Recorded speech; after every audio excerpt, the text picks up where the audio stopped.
Well, good morning. In this film I'm going to share with you my settings for taking time-lapse videos using a Nikon camera and capturing the dawn.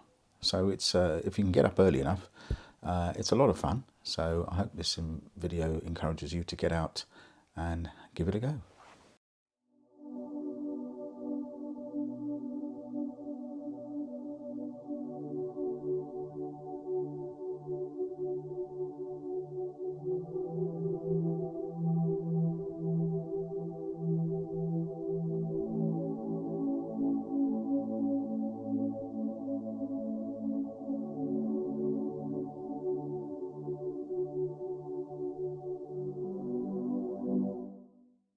So I've taken time-lapse videos using my Nikon Z6 or also using the Nikon Zfc. And also I know that the menu for time-lapse videos is exactly the same on the D500 as well. So I'm guessing that the Z5, the Z50, the Z7 and presumably the Z9 have all got a similar set of options for taking time-lapse, taking a time-lapse movie.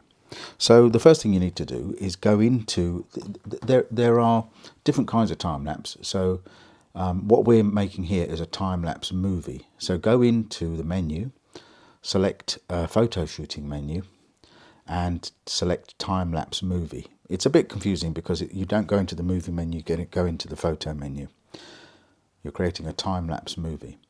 This is a relatively small file, so it's the same size as a 4K movie in terms of the size it takes up on a disc, but it's and so it doesn't have the highest resolution. If you want a very high resolution time lapse, you can also do that by stitching together photos, which is a separate option in the in the photo menu. But we're going into the time lapse movie option on the photo menu in a Nikon camera.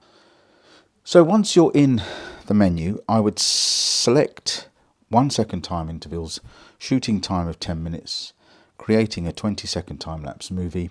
I use 4K 30 frames a second, which is the same frame rate that I use for my normal videos, so it integrates better when you're making videos. It's very important also to set the camera to manual focus. I shoot the whole thing, the exposure wise, on manual. So I have autofocus off. I set exposure smoothing to off, interval priority to off, silent is on.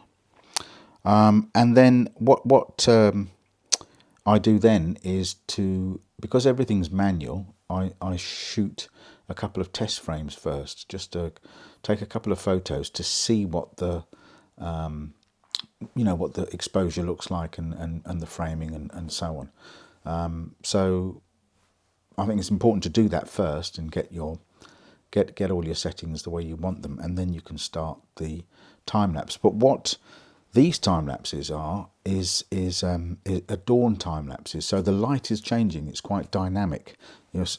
Ideally, you want to start off with a fairly. You've got to pick your time exactly right in terms of sunrise, but you want to start off with a fairly dark scene that then is going to get brighter. So don't be too worried if it looks a bit underexposed at the beginning, because then well, my intention is to show the way that the world comes to life as the sun rises. So I don't want to keep the exposure constant and have the camera compensating for the changing light. I want the camera not to do that, and that's why I use these settings. For different purposes, you may want to have set exposure smoothing on, and then the camera will adjust according to variations in light. It depends entirely on your purpose. But for sunrise, personally, I think it's best to set everything off and just let the changing light develop as the time lapse goes. So here are a couple of time lapses that I took. One I took a couple of months ago, and this one I took today. The one I took a couple of months ago was taken on the Z6, and the one that I took this morning was taken on the Zfc. But I don't actually think there's any real difference between the two in terms of settings or quality. Really, I think that they're both good quality, certainly usable for social media purposes. So I hope you found this inspiring and interesting, and I hope you give it a go.